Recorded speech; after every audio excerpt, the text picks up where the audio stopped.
Hi, everyone. Just waiting for the webinar numbers to tick up. Once they stabilize that, we'll start the webinar.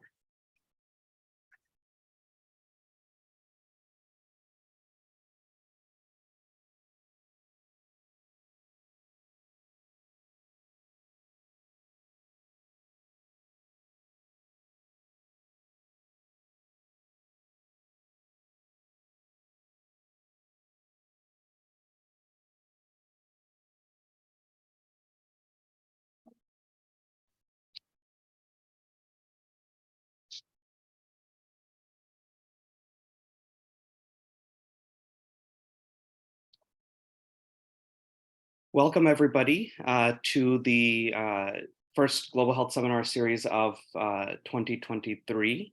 My name is Ramnath Subbaraman, and I'm the faculty lead for the Global Health Seminar Series here at the Tufts University School of Medicine. And we're really excited about this talk today. I am going to just highlight a couple of points before we start. So first of all, this is an ongoing series sponsored by the Global Health Faculty Council and the Center for Global Public Health at the Tufts University School of Medicine. You can see all prior videos for this year and last year and prior events at the website that I will send out to everybody. Just give me 1 second on chat in a moment. I want to just highlight that we'll have events in likely in February and definitely in March and April. In March, we'll have Professor Madhukar Pai from McGill, who will talk about allyship and global health. And in April, we will have colleagues Yara C. and Bram Wispelwey and others talking about health in Palestine. So please watch out for those events, and they will be forthcoming. So without further ado, I'll hand it over to Professor Honorine Ward, who is head of global health programs at the School of Medicine, to introduce our speaker. Thank you, Ram, and thank you so much for organizing this wonderful seminar series. I'm delighted to introduce our speaker today, Rukmini Srinivasan, who is an independent data journalist based in Chennai, India. For 2 decades, she has been one of India's pioneering data journalists, combining on-the-ground reporting with data and research to challenge preconceptions and shape the public conversation on health and social issues in the world's largest democracy, India. She was data editor of The Hindu and the HuffPost India, and now writes independently for a range of publications, including Mint, India Spend, and The Guardian. Her pandemic podcast, The Moving Curve, won an Emergent Ventures India COVID-19 prize in 2020. She won the 2022 Sigma Awards for Data Journalism for her work on estimating COVID-19 mortality. Her first book, which I highly recommend, Whole Numbers and Half-Truths, What Data Can and Cannot Tell Us About Modern India, won the Tata Literature Live First Book Award for Nonfiction. Born in Pune, India, she studied in Mumbai and London and has a postgraduate diploma in social communications media and an MSc in development studies. Rukmini, thank you so much for taking the time to speak to us, even though it's almost 9 o'clock at night in India. Thank you. Thank you for having me. It's an honor and a privilege to be here, and I particularly want to say that one of the most exciting parts of being here is to be able to be part of something that Ram has put together. Ram is someone who's both scholarship and empathy I have learned a lot from, and I admire enormously. So it's particularly, gives me great pleasure to be here for something that he's putting together. I'm just going to pull up my presentation here.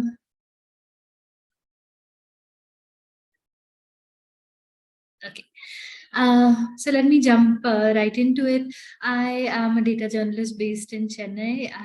I came to data journalism slightly later. I started off as a field reporter, covering all of the issues that the youngest, most inexperienced person in a newsroom across the world is usually sent to cover.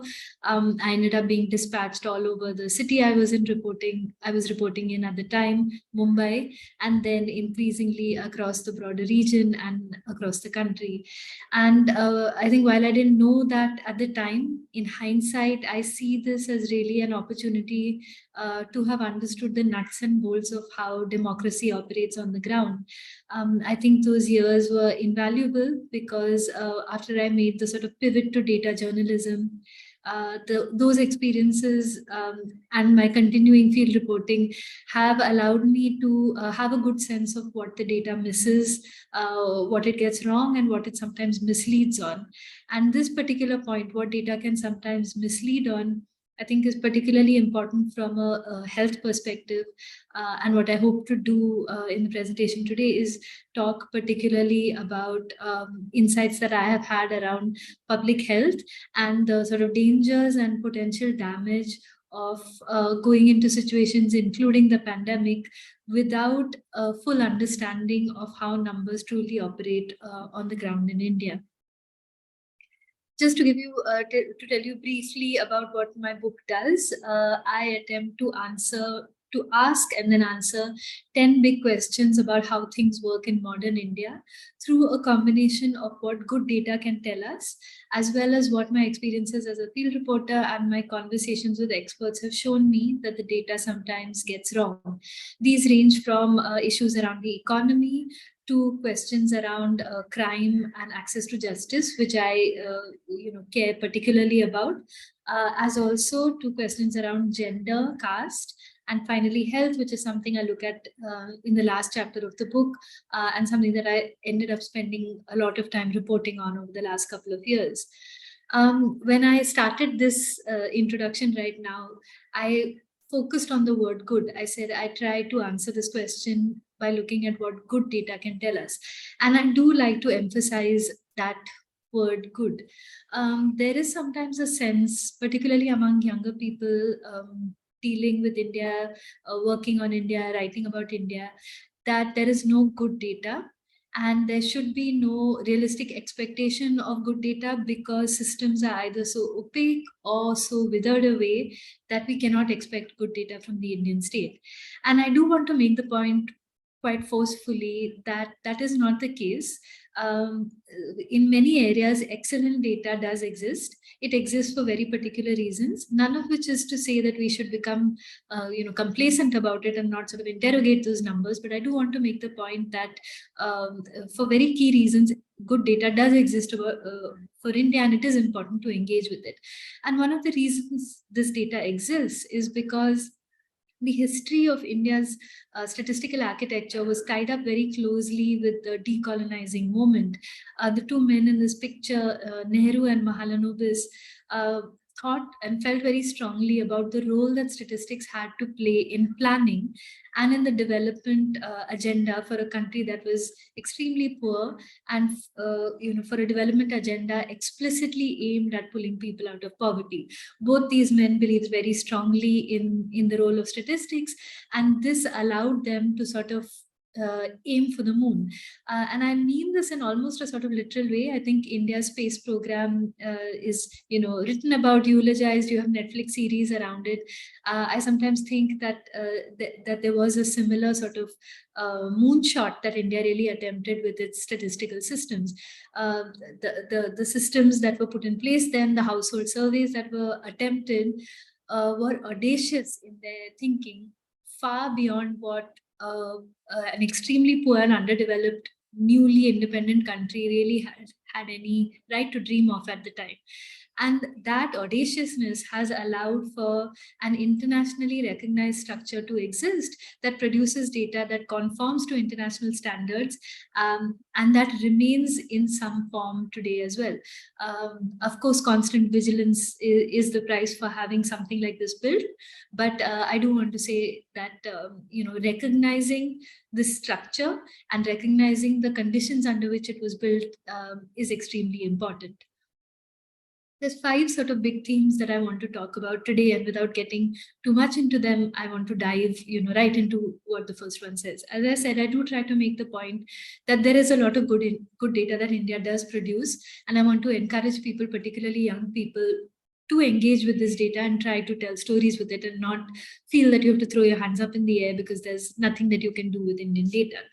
So a couple of snapshots from my book about data that people often imagine we would not have for India, but that we do.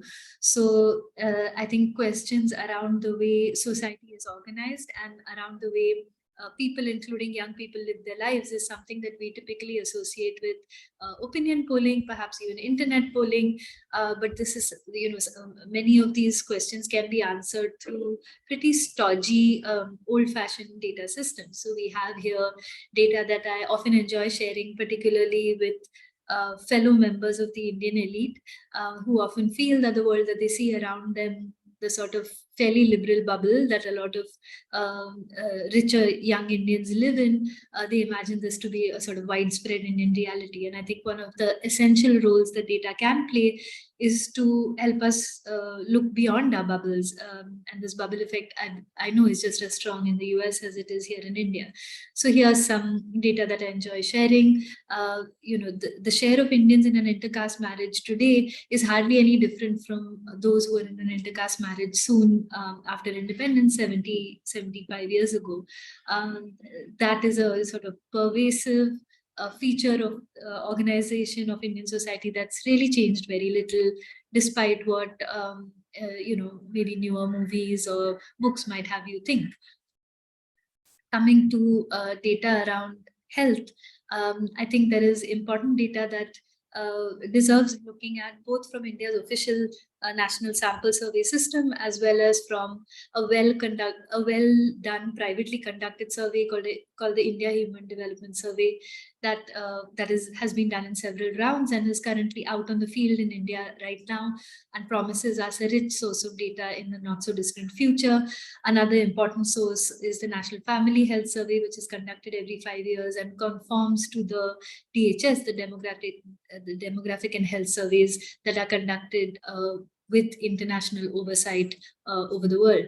So I think there is sometimes a sense in India that the poor don't fall sick as often. They are sort of used to the environments of highly infectious pathogens, and that they develop some sort of superhuman abilities. In fact, this is a thought that I remember Ram expressing some years ago, that we often regard the Indian poor as superhuman. And what the numbers really show is that the poor do fall sick. They do fall sick just as often as you would expect them to, with a sort of rational look at the data.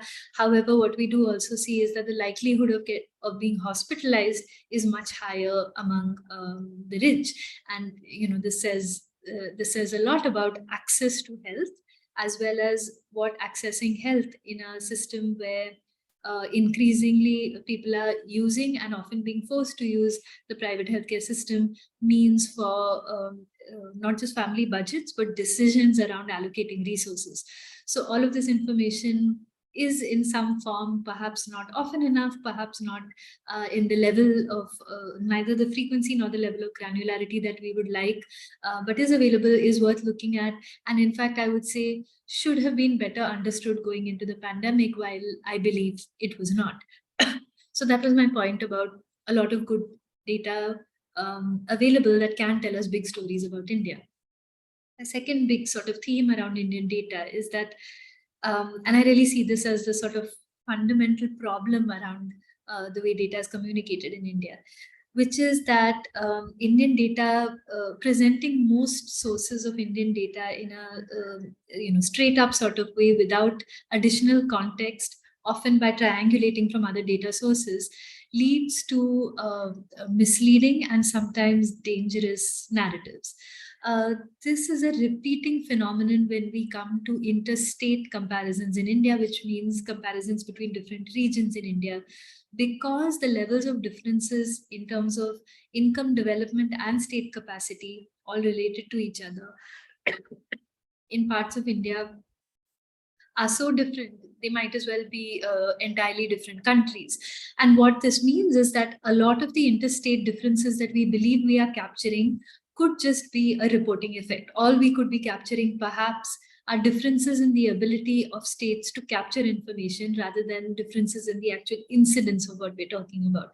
So this is a graph that occupies a lot of my time and thinking, especially around the agency of women, freedoms of women, and also the safety of women. So there was an important conversation that began in 2012 in India following the violent assault of a young woman in Delhi. And a lot of this discussion rested on police statistics because this really was the only source of data that was available. So what you see in this graph on the horizontal axis, you see violence as reported to the police, so violence against women as reported to the police proportionate to population, per capita violence against women reported to the police. And what you see on the vertical axis there is from the demographic and health surveys, household level, individual level information in terms of the actual experience of sexual violence. Now, does the DHS capture the full experience of sexual violence? No, but this comes closer to an estimate of the actual experience of violence than police statistics. And my argument is that much of the focus post 2012 has been on that bottom right quadrant, which is states in which there is the highest levels of violence as reported to the police per capita, and that of course includes the state of Delhi that has had outsized attention paid to it in terms of violence against women. But the quadrant that really bothers me the most is the top left quadrant, which is the set of states in which the levels of violence reported to the police are the lowest, while the levels of violence as actually experienced are the highest. That is a sort of interplay and confluence of processes that truly worry me and that tell multiple stories. And this, to me, this makes a couple of points. One, of course, as I said, the fact that data needs to be presented with more context. Second, the point that misleading narratives can cause real danger. And in my view, some of the policy directions that India has taken post 2012 have actually done harm to the agency of women rather than advance their freedoms. This includes things like raising the age of consent for women, reducing discretionary powers in the hands of judges, and similar other issues that I talk about in the book. But especially in the context of health data, the other question that this chart throws up is about whether higher numbers could actually mean better reporting rather than higher incidence. And this was a sort of key dimension to think about when it came to COVID, and that's something I'll talk about in the second half of this talk. As I said, I don't want to give the impression of being so sort of sold on Indian data as to say that there are no problems with it. I certainly do not want to be arguing that. There are many areas in which we lack timely data, and as I'm going to talk about in a bit, a lot of the state of health data in India gives real cause for concern. Perhaps the systems that were put in place, it was the skeleton of a system that could have delivered. However, it hasn't been upgraded in the way it should have, and I'll talk about that in a little while. Additionally, sometimes data is collected but is classified in such problematic ways as to be almost unusable, or at least again to create worrisome narratives. So when it comes to crime, for example, I discovered entirely by chance that India follows what's called the principal offense rule in the recording of crime. What this means is that if someone tried to steal a phone from your car, and they smashed your car window, stole the phone, and also bumped you on the way, while they were escaping the scene, the police complaint would involve multiple sections of law. It would involve perhaps simple hurt, simple theft, motor vehicle crime. But India's official statistics only count that police section which carries the highest possible sentence. Ostensibly, this is to prevent double counting. However, the end result is that what it does is systematic undercounting of almost all crime except potentially murder, which carries the highest sentence. This was never mentioned as a caveat or limitation, or in an asterisk anywhere in the crime statistics until our reporting pointed this out, and at least it's now there in the italics at the beginning of the statistics.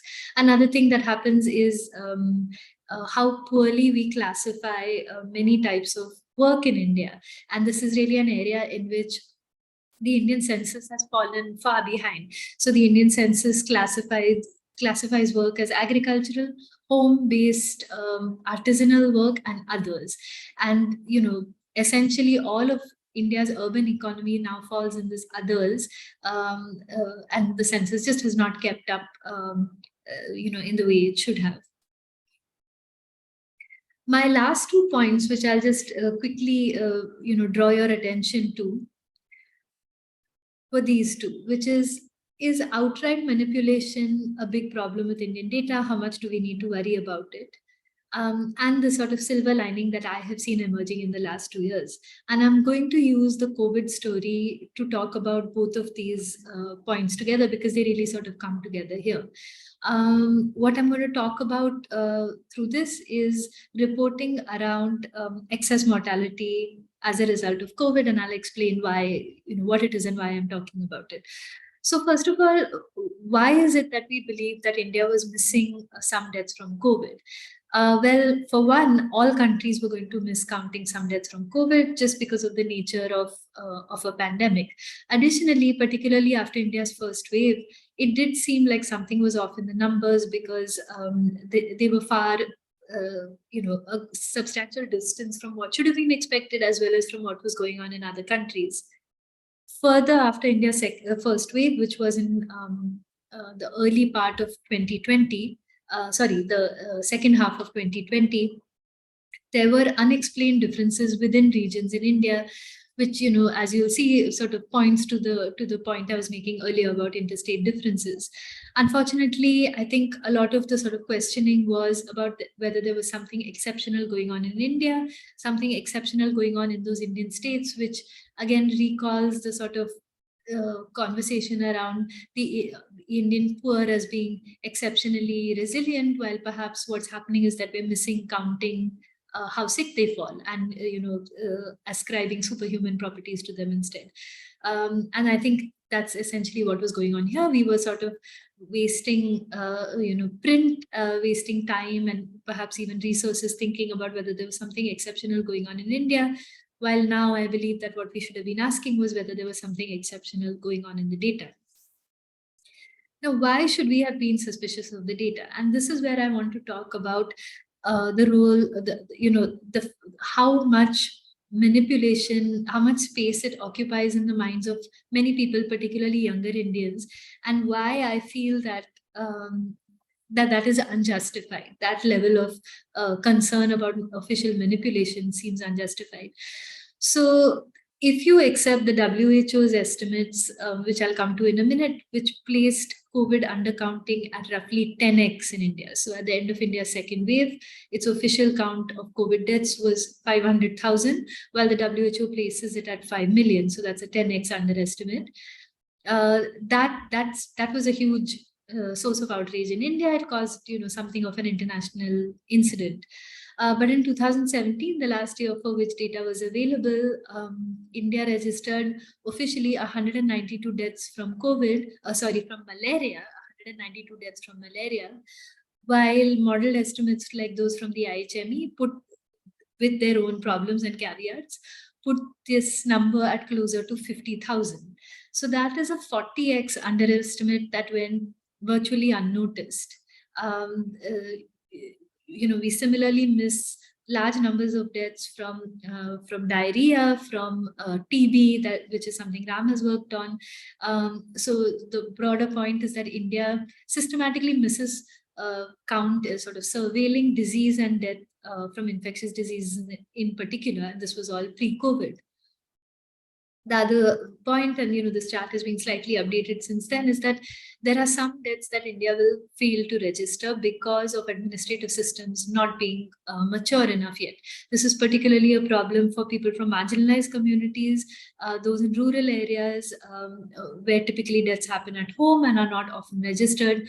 So the state of Bihar, for example, even in its most recent numbers, registered only 50% of all deaths.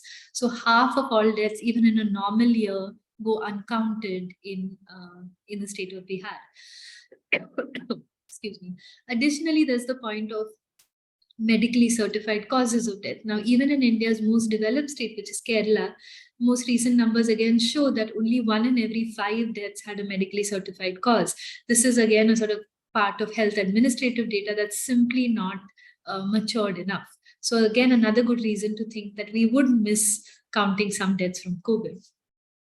And then there was the question of how things actually operated on the ground. So officially, India adopted the WHO's sort of codes for what should be counted as a COVID death.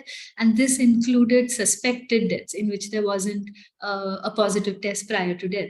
However, reporting by me and others has shown across Indian states has shown that no deaths, no suspected COVID deaths were registered in any Indian state. So we know then that we're going to be missing a substantial number of deaths. All of this was sort of an academic conversation prior to India's second wave. And then the sheer scale and the sheer sort of crushing brutality of the way that wave swept across the country meant that this question could no longer be left as an academic question.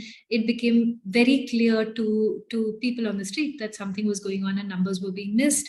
Again, I want to repeat that at this point, a lot of the thinking was, why is the government hiding numbers? Why is the government lying? And I hope that the points I've made up till now can speak to my explanation for why this isn't the sort of outright manipulation that people think it is. And frankly, that would be a much easier explanation. You don't need to do the hard work of fixing systems if you just imagine a ham-fisted bureaucrat somewhere clumsily fudging numbers. But it became apparent then that attempts needed to be made to come closer to what the real number could be. And I want to talk here about my final point, which is about collaborative communities that I see emerging and that give me great hope. Here is a particularly low-tech example of efforts that people made to try and come closer to what real numbers could be. Excuse me. So this was a group of doctors in Kerala who treated their own little local communities and knew those communities intimately. And as a result, they knew very well that some of the people they were treating or some of the people who had died in their communities were not being counted in official numbers. The reason they knew this is because Kerala State Bulletin gave the names of everyone who all official deaths from COVID, which no hardly any other Indian state did. So it was as high-tech as a Google spreadsheet. That's it. On one side, there were all the names that they were collecting from media articles and obituaries. On the other side was the official toll, and they were comparing the two to see if some people were being missed to try and estimate what share of deaths were being missed. However, there are limits to this sort of work, and that limit really became apparent in the second wave, where the numbers were so large that media reporting could not keep up with it, and this effort couldn't go any further.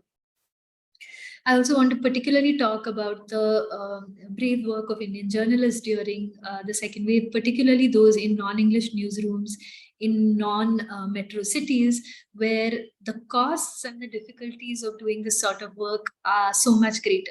So this would, across Indian cities, reporters in non-English newsrooms went to hospitals and government offices and pulled out registers like this to look again at lists of names and sort of compare them with official tools to come up with estimates of undercounting.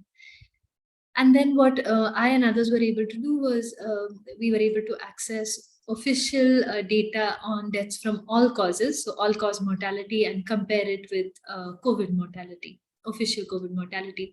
Here are some of the early findings. So the city of Chennai, I looked at the city administration's website, in which every death certificate is uploaded. Of course, this raises significant concerns about privacy, given that every death certificate in the city is free for anyone to open and look at all details, including addresses down to PIN codes. But it allowed us to do this reporting, which is to figure out, to see that something had happened in the second half of 2020 with this big spike. This is really where the data becomes much more sort of uncontestable, that horrifying spike in the middle of May in the state of Madhya Pradesh in the summer of 2021, which really corresponds with everyone's experience of what life in the country was in May 2021. The chart almost entirely repeats itself for the state of Andhra Pradesh all the way across the country, and really points to a huge spike in mortality in the summer of 2021, again corresponding to what everyone saw around them. And so what, I'm just going to speed through this quickly, but what me and others were able to do was to similarly come up with estimates for multiple Indian states. This was a sort of domino effect and a rolling effort by journalists across the country. And through this, we were able to estimate the extent of underreporting in different Indian states. It was also important to triangulate with other sources of data. So here I use data from India's National Health Mission, which is not meant to be capturing mortality data, but it becomes important in times like this to innovate with whatever data sources are available. Again, it showed an extremely similar looking spike, but this time it was of deaths from fever and unexplained causes, which really again sort of points in the same direction. That data, by the way, has been offline in India for 1.5 years now, since the summer of 2021. Using our work, academics attempted all India estimates, which is not something we did.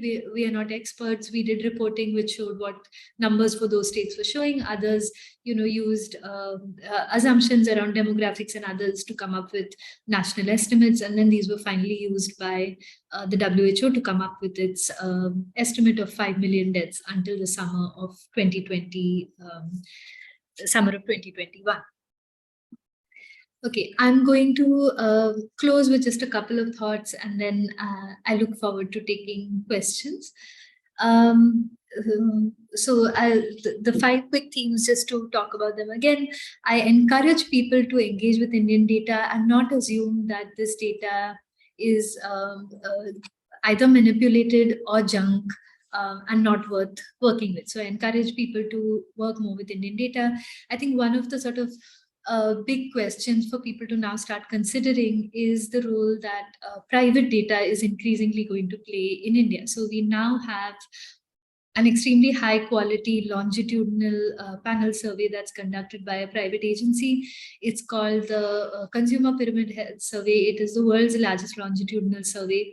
And it's really an open question to think about the advantages that such private data can offer, as well as the questions it poses for a democracy when key questions start being answered by expensive private data.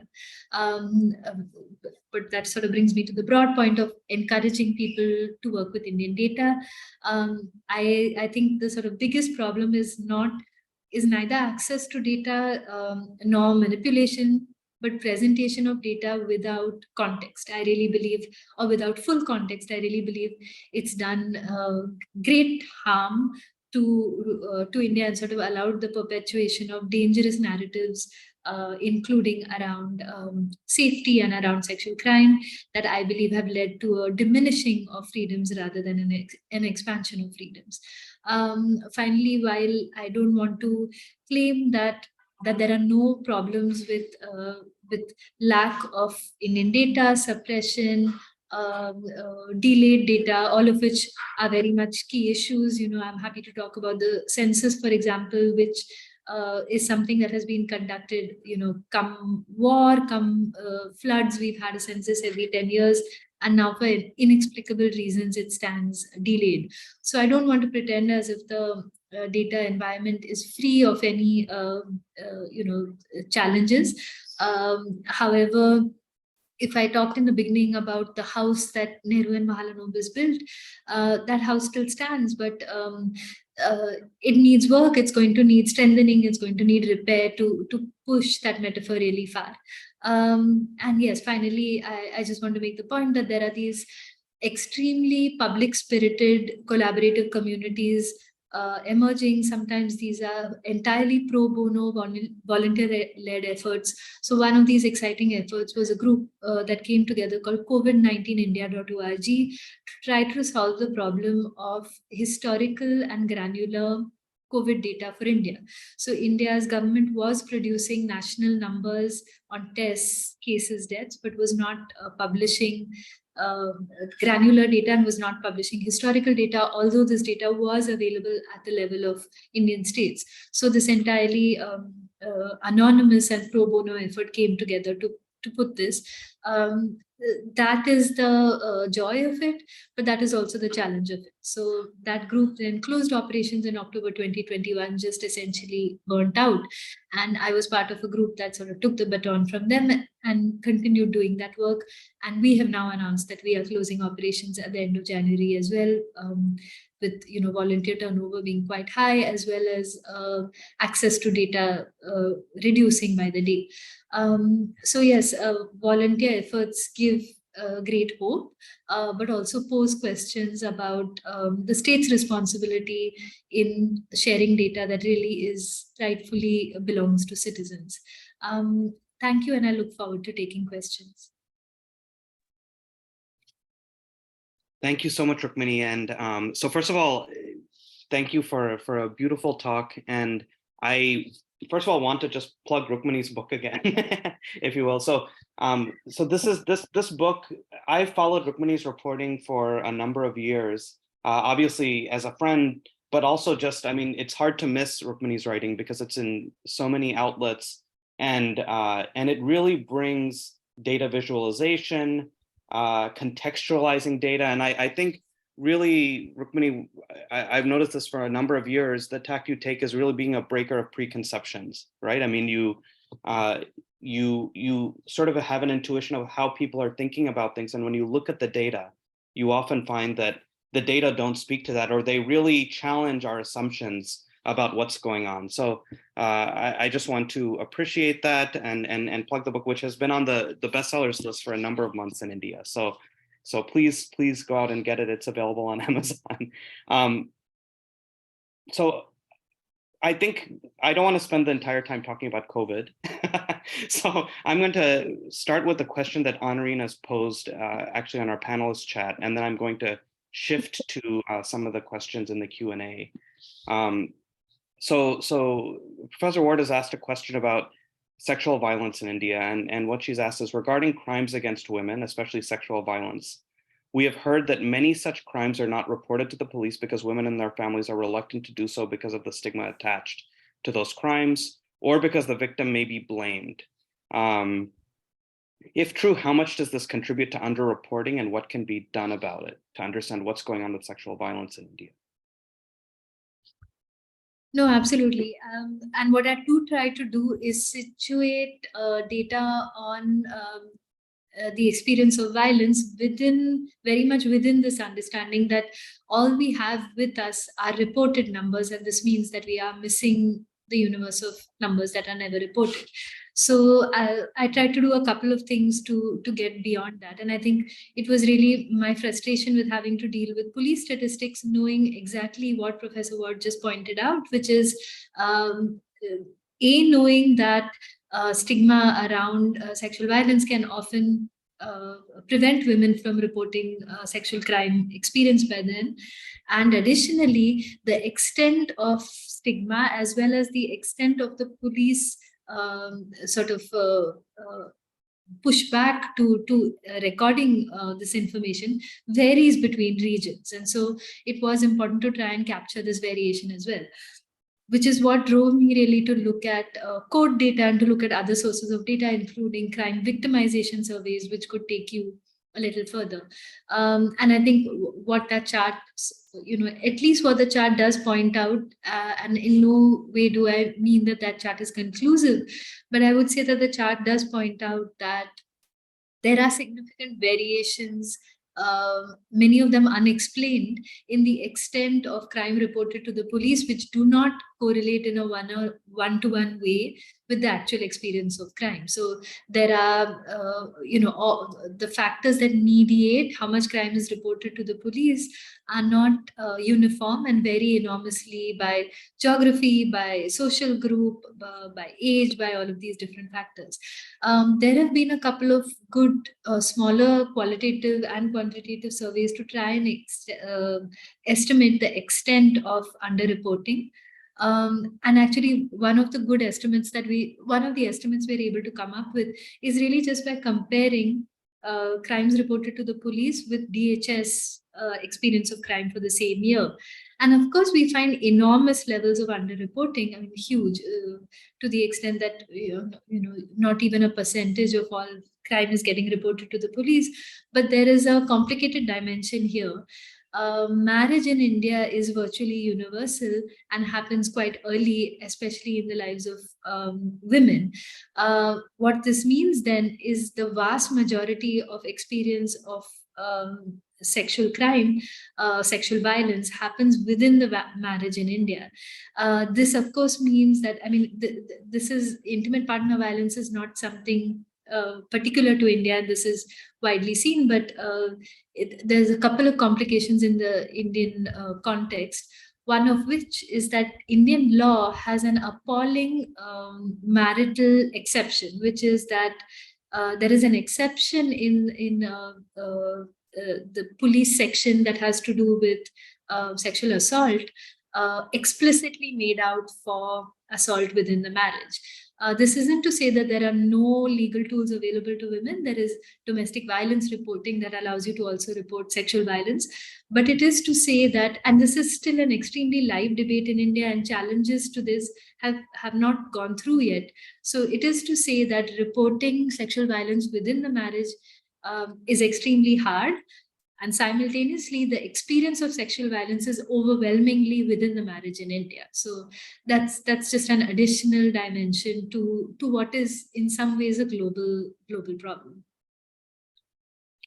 And I mean, just looking at that 4x4 grid you had, Rukmini, I mean, one of the things that I took away, as with many problems, sometimes the places reporting the most of a problem may not be the ones with the biggest problem, right? They may be, in fact, the ones with less problems. So, and it's hard to know. And that ended up being right. That ended up being one of the learnings from that, not very attractive chart at the end of the COVID numbers as well. And the point there really was that when you worked out the ratio of underestimation, which is when you compared that state's officially reported COVID tolls with excess mortality, with sort of all-cause mortality, to try and estimate how much was being missed. States that were reporting some of the highest numbers, like Kerala, actually appear to have the lowest levels of underestimation. And it really shouldn't be much of a surprise. It does suggest that states that were reporting high numbers were just doing a better job of reporting rather than somehow capturing an unexplained spike in numbers. So there's, which I'll come to in a second. We'll shift to that. There's a question from Saloni Dev, one of our assistant professors here in our public health and community medicine department. So it's a very interesting question, kind of asking the reverse. I mean, one of the points you make is that we need data to contextualize. We need to be able to contextualize numbers, right? And so what Professor Dev is asking is, as a journalist, what recommendations would you have for researchers collecting data at a smaller scale, smaller than national or state level, for example, community or neighborhood? How can we better build context around that data? So data that's really at the maybe qualitative level at a smaller scale, or even within a single community, how do you then contextualize out? Yeah, that's a great question. And I think in the early days of being a journalist, I often didn't pay much attention to such smaller studies believing that that they just simply couldn't say much about the broader Indian experience, and they would necessarily be about that very narrow experience, and that there wasn't much I could do with it. But I have sort of come around to realizing, first of all, I mean, it's just the constraints of data collection in India mean that very meaningful work is often going to happen at a much smaller level, and that can produce a lot of great value. So one of the pieces of research that has best informed my understanding of the actual experience of crime has to do with one state only. It was work done by a group of economists from the Indian state of Rajasthan alone. I really think that it holds in it lessons for all sorts of other contexts, not just for the rest of the country. So I think there is great value in really the depth that data collected at a neighborhood or community level can possibly lend.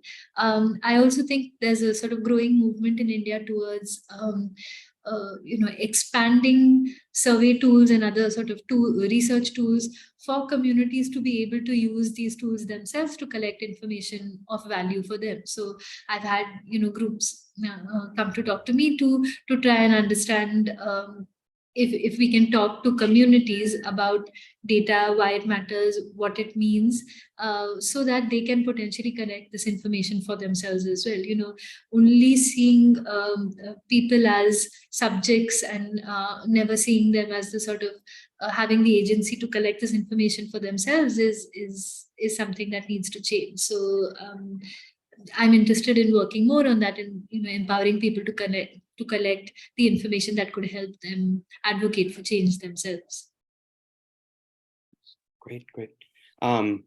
So one of the first questions that popped up in the Q&A was related to COVID, and I'll reinterpret a little bit just because I don't understand it 100%, but I think I understand what it's getting at. So the question asks, I'm curious about the initial hypothesis, and it says gram-positive exposure in the population, but I think generally infectious exposures in the population, right? The idea that Indians on average are exposed a lot more to infectious diseases was the reason for COVID mortality being low.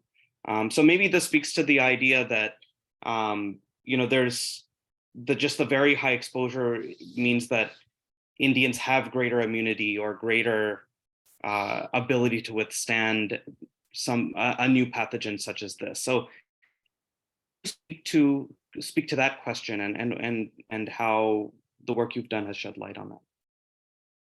So I think there's some useful findings from, again, smaller context studies. So there's been good work done, for example, in the southern city of Madurai, in which there was mapping between, postal codes and the spread of COVID. And I think there is a whole range of nuance in here, and it's always going to end up being very context specific. So one of the findings there really was that the first wave in which, levels of exposure, and as a result, levels of exposure, vaccination rates, and mortality varied vastly between India's first and second waves. Population groups that are richer and poorer differ in many important ways, including in median age, in comorbidities, all of which sort of has an impact on this. In denser Indian cities, people are forced to live in much greater proximity, which had impact on mortality rates as well. The second wave, there was India sort of really reeled from having an extremely strict lockdown soon after the pandemic broke out, which was never sort of reattempted with that level of strictness again, which meant that the exposure of working age people in the second wave was significantly higher. So all of these factors affect each other. They all sort of confound each other. And I think findings from Madurai, for example, were that the likelihood of mortality being higher among the rich or the poor differed significantly between India's first and second waves. I think you would find these phenomenon to be extremely different on grounds including population density, geography, forms of commute. So I think all of that would have a role in how all of this played out. Great. And I mean, just to return to one of your points that I've been mulling over, when you look at take Kerala as one extreme example with very high, relatively higher reporting and lower underestimation as compared to other states, we really see something parallel at the global level, right? I mean, it's striking to me how little we know at a global level about what COVID did in low and middle income countries. And in many ways, that seems parallel to sort of the troubling questions that come out of India as one heterogeneous place. So there's a number of questions that I'll try and pivot to really quickly around data itself. So one question is on the importance of context. What is the context in looking at data? What is the role of the state in underlying these contexts of the public, as opposed to the context being an awareness and a conversation that only academics or experts have? Yeah, I really appreciate that question. It makes me rethink my framing as well. And I think sometimes I'm torn between expectations of the state and sort of a feeling of let's get on with it, because there are so many expectations of the state that I have given up with, but there's so much that I want to do that sometimes, you end up transferring responsibility onto, in this context, I end up transferring responsibility onto data communicators like myself, where you think of it solely as the onus being on academics, experts, journalists. And I just want to sort of point out one example in which, this lack of context from the state is sometimes not innocent, and it's important to call it out when it does happen. And we have a sort of there was a particularly sort of pernicious example of it some years ago when, and this happens in other forms quite frequently, there's an extremely strong anti-Muslim sentiment that is sort of fueled and fed in large parts of the country. One of the things that happens is that a lot of conversation around fertility and demographics ends up being given a distinctly anti-Muslim tone, even though the numbers do not justify that. Fertility is converging across all groups in India.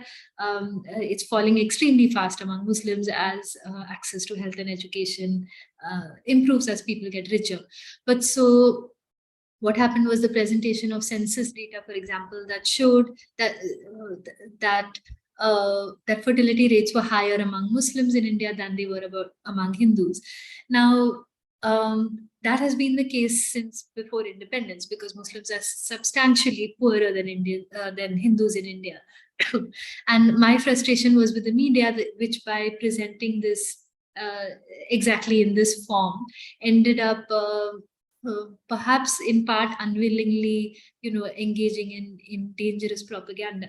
But I do think that there is good reason to think about why this context could not have been put forward by a responsible state itself, if it truly believed that it wanted to communicate numbers without feeding into dangerous and demonizing narratives. So, I take that point. And I've also been thinking about your point, Rukmini, about data manipulation may be overblown, but the ability to manage the context, right, or to manipulate the context is very powerful, and maybe equally powerful. Absolutely.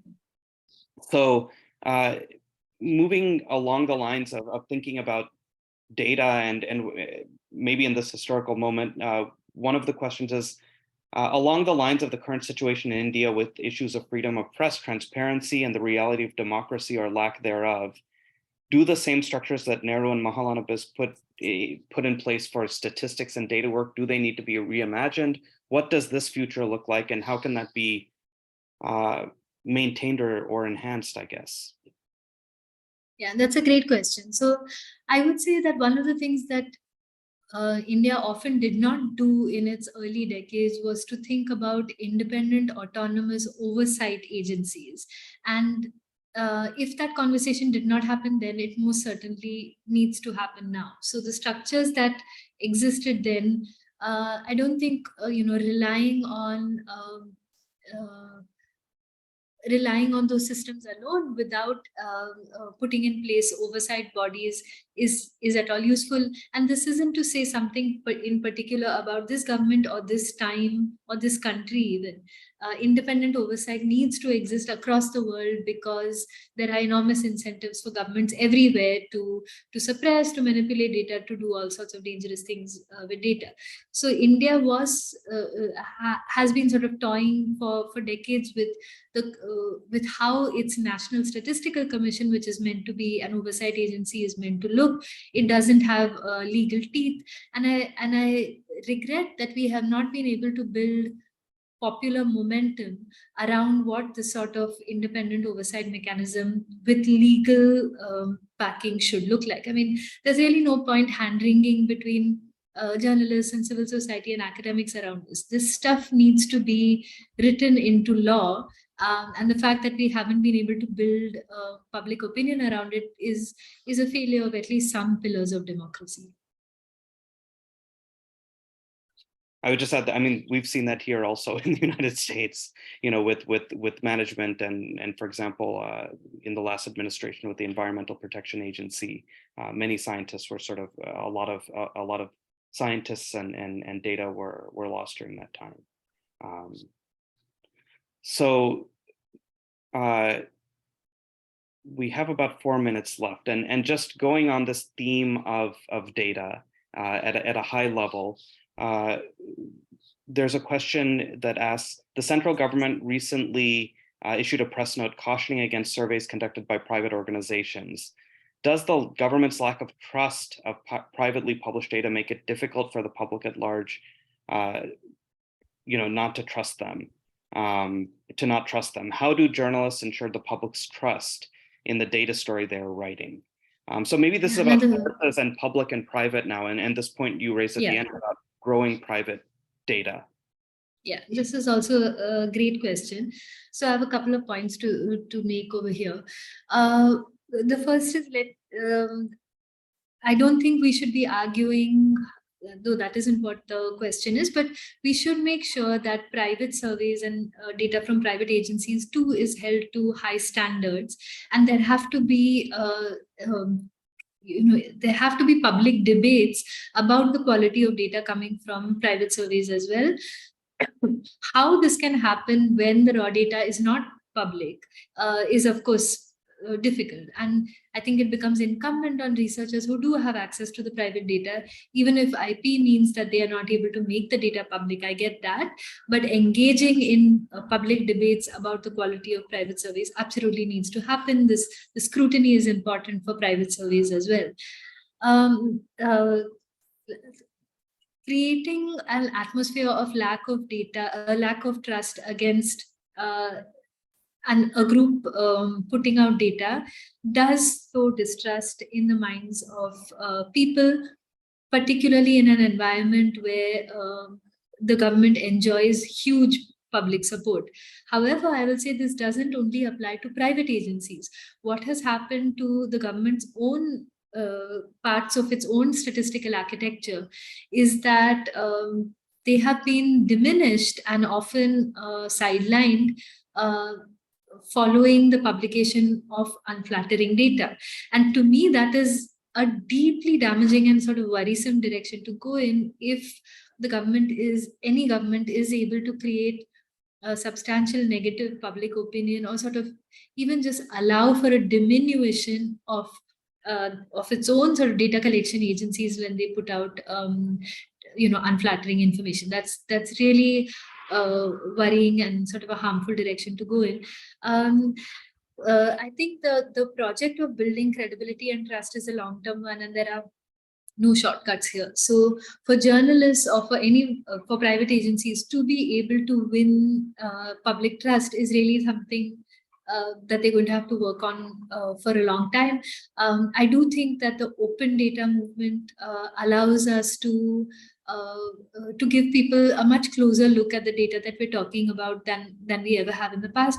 And I think Indian data communicators have failed to do a good enough job of communicating how this data was actually collected, which then makes it seem so opaque and complicated that it's hard to trust it.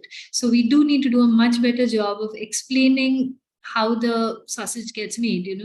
Without that, people are not going to feel that there's reason to trust it. Okay, we have 1 minute. I'm going to take the privilege of one last question, which is for the students, for many of us who are academics who work with the data. One of the lessons I take away from your work is about communication. Do you have any high-level advice for those of us who want to have better public engagement? From the extensive work that you've done, what advice would you have for those of us who are probably much worse at it and don't spend enough time on it when we do work with data a lot? So a couple of pieces of advice. One is that I don't think that we should buy into this trope that numbers are hard to understand and are the bitter pill to swallow, and that we have to sweeten it in some way. I think any information that is that seems opaque and hard to understand, whether they're numbers or not, doesn't go down easy. So making it easier to understand, particularly in a context, at least in India, where math is taught so poorly that people, grow up frightened of numbers, that often needs to change.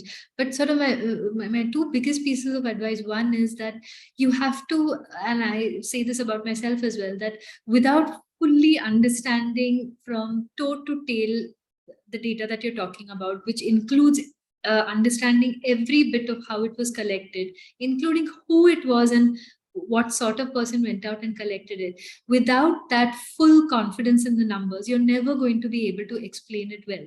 So sometimes when it comes off as hard to understand, it's simply because the person themselves, I believe, doesn't fully understand the numbers and so isn't able to communicate it in that way.